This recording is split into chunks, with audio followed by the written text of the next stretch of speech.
Miércoles de Mesa Política, saludamos con muchísimo gusto. Roy Campos, ¿cómo está, Roy? Muy buenas tardes. Perdón. Gusto saludarte, Gregorio. Gracias, igualmente. Gracias, Roy Campos. Está René Casados. Hola, René, ¿cómo estás? Buenas tardes. Muy bien, afortunadamente, Goyo, un abrazo a ti, a Roy, a don Pepe y a la audiencia presente. Muchísimas gracias por estar con nosotros, querido don Pepe Fonseca. ¿Cómo está usted? Muy buenas tardes y adelante con Muy esta bien, provocación. buenas tardes. Claro que sí, mira, es muy sencilla. Han pasado 27 años desde nuestra transición democrática y creo que en estas elecciones de 2024, mientras nosotros discutimos hechos, circunstancias, incidentes, parece que no nos hemos dado cuenta que lo que el gobierno presume como avances del sistema político son en realidad una ilusión óptica, tan engañosa como aquellos pasitos de Michael Jackson que parecía avanzar cuando en realidad caminaba hacia atrás. Muy bien, don Pepe. Bueno, pues ahí está puesta la mesa para comenzar a platicar esto que refiere don Pepe. 27 años de la transición democrática en México y nos ubicamos aquí pues en este año 2024, cuando faltan 2 meses y días para el proceso electoral. Roy Campos. A ver, yo realmente no, yo ninguna provocación, Pepe. Y además, ubicas la transición en el 97. ¿Por qué en el 97? Podrías ubicarla en el 2000, que fue la primera Que alternancia, o fue en la el de 90, presidencial. o 94, que fue la primera elección con credencial del IFE de aquella época, porque la anterior presidencial, no, acuérdate, la calificación del 88 la hace el colegio electoral formado por los diputados electos. O sea, no, el IFE prácticamente nació para el 91, la primera elección presidencial 94, la primera vez que ganaron el DF, digamos, el PRD. No, pero yo no sé dónde ubicar ¿no? Más bien, aprovechando que estás hablando de esto, quisiera mencionar algunas de las cosas particulares de esta elección, independientemente de quién gane, pero particulares de esta elección. Mira, voy a decir, primero, lo ya conocido, va a ganar una mujer, para mí. O sea, perdón que no menciona a Jorge Álvarez Maínez con posibilidades, pero va a haber una mujer y ya es un gran cambio. Pero bueno, desde 2000 no iniciaba adelante en las encuestas un candidato de gobierno cuando inició la Bastida. En todas las otras elecciones presidenciales iniciaba un candidato opositor, López Obrador, Peña Nieto, pero el candidato de gobierno es la primera vez desde los 2000. Luego, en este siglo, en este siglo los jóvenes siempre han votado por el candidato de cambio. Si esta elección resulta como las encuestas dicen, sería la primera vez que los jóvenes votan por la continuidad, que sería raro. Luego, desde el 94, Morena es el partido, bueno, desde el 94, cuando el Cedillo y el PRI gobernaban, ningún candidato de gobierno había llegado con tanto control territorial como hoy llega Morena con 23 estados. Otra vez, el PRI es la primera vez en su historia, en su larga historia del PRI, que no tiene un candidato presidencial. O sea, nunca habíamos tenido una elección sin un candidato priista. Es la primera vez que el PRI no tiene un candidato priista, ¿no? Y bueno, y así hay en estas muchas primeras veces, y en la siguiente voy a hablar del fuerte mensaje que creo yo que manda México al mundo con estas elecciones. Bien, Roy, y está René Casados también. Adelante, René. Se podría agregar, Gregorio, en función de lo que afirma bien don Pepe y también de lo que explica Roy, que también es inédito en el sentido del activismo y del intervencionismo como factor distorsionante de un poderoso presidente en las elecciones, el De hecho acuerdo. que presenta una narrativa y se presenta y se sigue presentando y se seguirá presentando como la víctima suprema de Palacio, lo que en los hechos, en la realidad, se manifiesta como el más grande exponente de la inconstitucionalidad política electoral de los últimos tiempos, Gregorio. Y yo diría, más todavía, o junto con lo que don Pepe bien dice, 27, 26 o los números también que aduce con precisión, Roy, porque no se sabe cuándo inicia una transición ni cuándo termine. El hecho es que lo que está aconteciendo va en contra de lo que era esencia de esa transición, que es la búsqueda de equidad y sobre todo de que los presidentes sean factor de certidumbre y no incertidumbre, Gregorio. Vamos al corte comercial y enseguida regresamos con René Casado, Roy Campos y don Pepe Fonseca. Estamos en esta mesa política como todos los miércoles. Nuestra mesa política de todos los miércoles, Roy Campos, René Casado, don Pepe Fonseca. Pues ahí lo que hemos visto también, ahorita que se hablaba de la transición democrática, exactamente en qué año se habría dado así en toda su expresión en México, y que también Roy hacía un repaso de las peculiaridades, ¿no?, de cada proceso electoral. Pues creo que hoy uno de los puntos también sobre la mesa es esta vinculación que hay con el proceso electoral de los Estados Unidos. Digo, y para muestra, salvo su mejor opinión, señores, lo que se vio durante los últimos días, ¿sí? La entrevista del presidente López Obrador en CBS, en el programa de 60 minutos, en donde admite que sí, México es productor de fentanilo, junto con otros países, pero aquí nunca lo había dicho y allá sí lo dijo. Y está también la publicación de ayer del periódico The New York Times, en donde habla del tema migratorio que va a estar en el centro de la discusión también, y que incluso puede favorecer, ¿no?, de cierto modo, el proceso electoral en los Estados Unidos. Es un jugador importante, considera que el presidente de México, jugador importante por el tema migratorio en el proceso electoral de los Estados Unidos. ¿Cómo ven también esta combinación de factores que se avecinan en las próximas semanas? No, perdón, yo no coincido que el presidente es un jugador importante en las elecciones americanas. Que México y su gobierno van a figurar como tema en la contienda electoral de Estados Unidos es una cosa, y otra cosa es que vayamos a figurar como actor. Vamos a hacer la piñata de unos y otros, porque en Estados Unidos el asunto migratorio es un asunto en este momento electoral. Y cuando ellos están en contienda electoral, no voltean ver a ningún otro lado, ni tienen ninguna otra consideración hacia nadie, ¿eh? Y la entrevista me pareció espléndido que el presidente lograra presentar sus puntos de vista como los presenta todas las mañanas. No dijo nada distinto a lo que en esa entrevista, salvo el reconocimiento del fentanilo, pero un poquito al fentanilo, porque se produce más en Estados Unidos y en Canadá. O sea, bueno.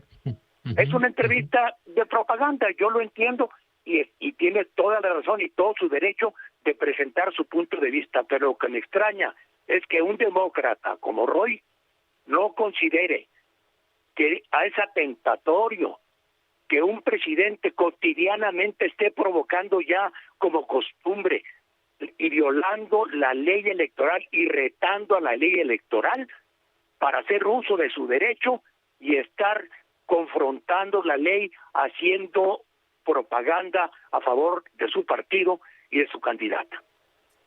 Gracias, don Pepe. Entonces, este tema México-Estados Unidos. Adelante, Roy. A ver, primero, entro con el tema México-Estados Unidos. Desde el principio de año, cuando uno ve la agenda que iba a pasar este año, es cada 12 años coincide la elección de Estados Unidos con la de México, cada 12 años, ¿no? Y en esta particular, dada la condición del mundo, de Trump, de López Obrador, de México, todo, los temas que sabíamos que se nos venían era el fentanilo. Y lo voy a decir así como el fentanilo, esa droga. ¿Por qué? Porque en Estados Unidos es un asunto de seguridad nacional. Está acabando, un poco como la guerra del opio, está acabando con la juventud. El fentanilo es tema. Y está relacionado con la migración y está relacionado con la inseguridad. Entonces, esos temas son de campaña, de los debates, van a ser temas de las propuestas, de los spots, de los posicionamientos. Y además el TEMEC va a ser también tema de campaña en algunos rubros, el rubro del maíz, el rubro de la energía, pero este asunto del fentanilo es un asunto que va a estar en la estrategia de campaña de Trump. Y los demócratas no se van a poder quedar atrás. También van a tener que meterse a ese tema del fentanilo y lo van a relacionar con los niveles de inseguridad y con la migración, ¿no? Simplemente recordar la frase de los bad hombres que dice Trump, que son los que se nos cuelan dicen ellos que le mandábamos a lo peor, decían ellos, ¿no?, en la migración. Bueno, una vez dicho esto, la entrevista La entrevista, como bien dice Pepe, no dijo nada nuevo el presidente, nada nuevo, ¿no? Dejó ahí entrever que aquí sí hay una mínima parte, que no lo malinterpretáramos, sí hay algo. Justo, Gregorio, terminando esta mesa vas a presentar una nota cómo fue decomisado una gran cantidad de precursores para En fabricar Sinaloa. fentanilo. Ujú, O sea, para fabricar fentanilo, ¿no? Claro ujú. que se fabrica. Yo creo que ese tipo son de las cosas que dice el presidente, sabiendo que la gente no le cree mucho, pero tampoco le importan mucho. O sea, sus simpatizantes tampoco creen que nuestro sistema de salud sea como el de Dinamarca, tampoco lo creen, ¿no? O creen que ya está funcionando el sistema de salud, no. Igual, en México no se produce fentanilo o que en México se vive en paz. Son cosas que se dicen, aunque sean mentiras, simplemente por repetición. Así que todo lo que diga el presidente está en campaña. Ahora, Pepe, yo no sé de dónde dices que yo digo que el presidente no viola la ley. El presidente está violando la ley permanentemente. Una ley incorrecta e imperfecta.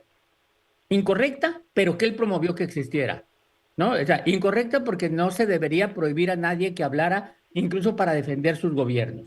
Imperfecta porque a pesar de que pusieron la ley, no hay castigo. Ujú. Y entonces el presidente está, viólala y viólala y viólala y viólala, diciendo, es la Inquisición el que no quiere que la viole. No, pues es que existe una ley, no la violes porque no la tienes que violar, porque tienes que poner el ejemplo como presidente. Pero el presidente va a seguirlo haciendo. El fin de semana, en una conferencia, me preguntaron que si esta era una elección de Estado.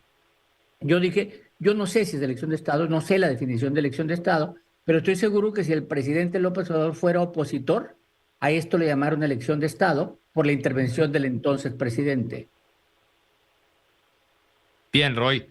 No sé si esto se pueda también interpretar así como una última llamada de Estados Unidos hacia México, lógicamente por el tiempo que le queda, pues a ambos gobiernos, digo, Joe Biden que podría reelegir si es que gana la elección, pero el caso de López Obrador que pues está a 6 meses de que concluya este mandato. Es así como que suena la campana como la última oportunidad, ¿o no lo ven de esa manera, René?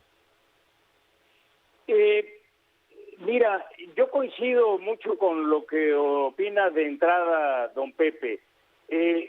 Una última llamada en el sentido de que ya están próximas sus elecciones y de que pudiera ser una última llamada del gobierno en funciones de Joe Biden para que una acción o inacción en una política sobre migración por parte del gobierno mexicano pudiera perjudicarle o favorecerle. Pero el hecho es que para efectos prácticos, con ello o sin ello, el tema de conversación y el tema del uso de la migración, de la inseguridad o de la seguridad, hasta de la seguridad nacional, es el tema de campaña y más que todo nosotros, como dice don Pepe, estamos ahí a pesar de lo que pueda declarar el presidente, e insisto, la acción del presidente puede ser en si eres eficiente o no eficiente en la contención de la migración,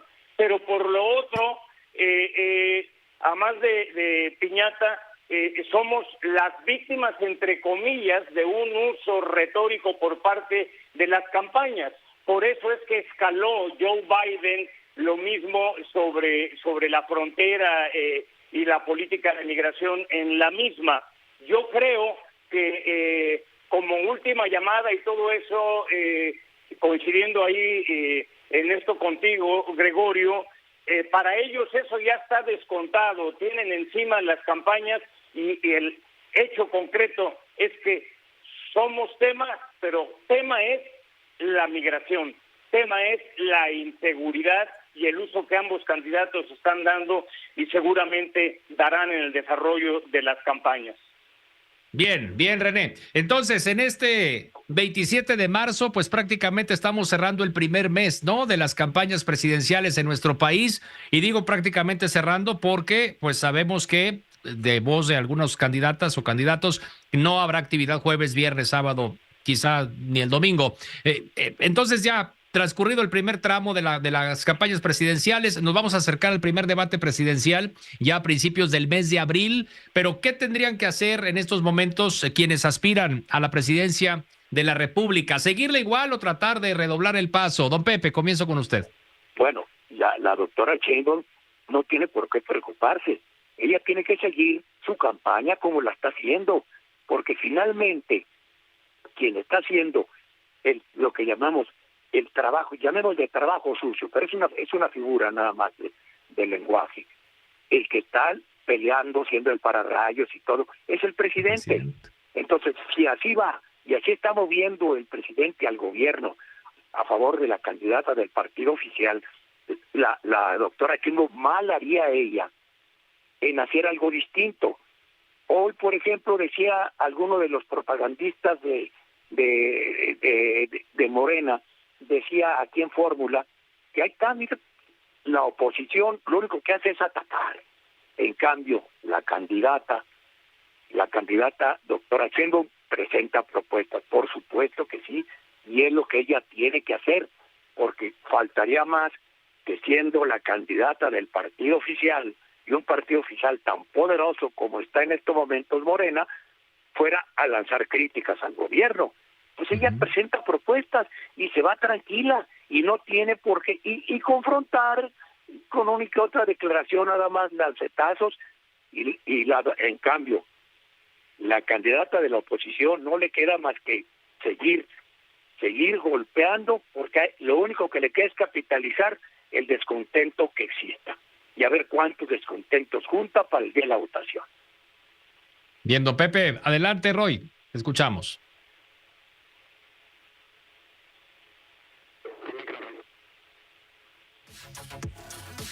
Adelante, Roy, está el micro. Aquí está, perdonen. Coincido con Pepe totalmente. La candidata que va adelante, Claudia Sheinbaum, si las cosas le están funcionando bien y si no se mueve, su ventaja sigue o por lo menos es amplia, aunque haya disminuido un poquito, pues va a seguirle igual. O sea, no tiene por qué cambiar lo que le está funcionando. Y la candidata, Xochitl Gálvez, pues la acusan de que ataca. Pues es que, a ver, ella, ¿qué está esperando? A ver, Xochitl, ¿qué está esperando? Provocar un error grave de los que van adelante, provocarlo. Y eso se hace, pues, estarlos cucando. Dos, generar una reacción en la sociedad que mueva todo, generar con información, con postura, pero una reacción importante que la genere. Tres, acumular a los enojados, como dice Pepe, acumularlos y motivarlos a que voten, a todos los que estén enojados por algo. Y cuatro, tener la esperanza que de las encuestas estén equivocadas. O sea, son las 4 esperanzas que tiene Xochitl Gálvez para esta elección. Gracias, Roy. René Casados, entonces, cerrando el primer mes de campañas. De conformidad a lo que bien dijo don Pepe y apunta Roy, así como enumeraron ellos, yo te diría que ambas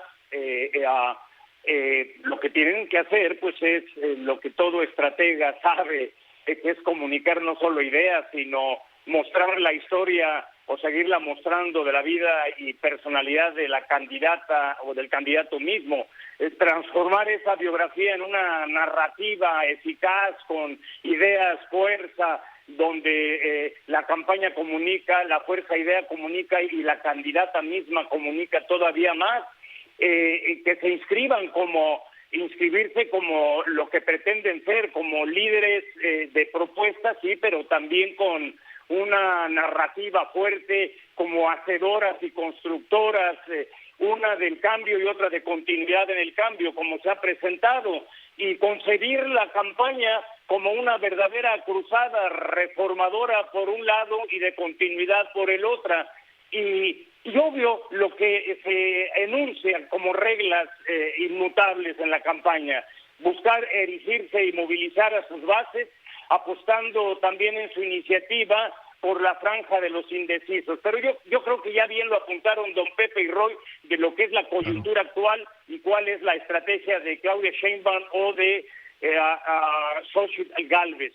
A ellas las vincula que tienen que construir la gran noticia de la campaña, ¿sí? Y responder con eficacia comunicacional pues a la gran pregunta: ¿por qué quieren ser presidentas? ¿Por qué quieren ser presidentes? Esa es la gran respuesta, ¿sí? Contando una historia que sea breve, emocional, auténtica, relevante y reiterada, como exigen los cánones de comunicación y propaganda de campaña política, Gregorio.